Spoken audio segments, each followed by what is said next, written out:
Rok po kluczowych wyborach parlamentarnych Gruzja organizuje wybory lokalne 4 października.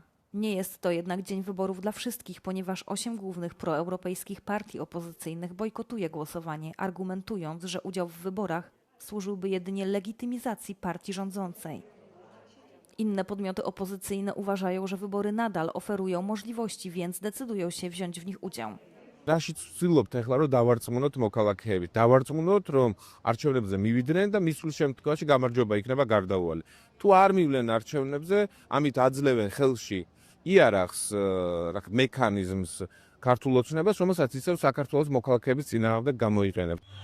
Lokalne wybory w Gruzji odbywają się w trakcie ponad 300 dni proeuropejskich protestów wywołanych 29 listopada po tym, jak rządząca partia Gruzińskie Marzenie zawiesiła rozmowy akcesyjne z Unią Europejską. Niepokoje doprowadziły do aresztowań przeciwników politycznych i protestujących, podsycając obawy o cofanie się demokracji. Kandydat partii rządzącej na burmistrza Tbilisi Kaha Kaladze jest przekonany, że wygra trzecią kadencję. Კონო ამ ხარდაჭერას ჩვენ ყოველდღიურად გვგრძნობთ.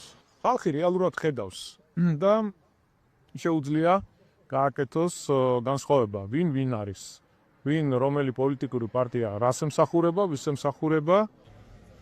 Wybory te nie są obserwowane przez OBWE, ODIHR ze względu na zaproszenie rządu w ostatniej chwili.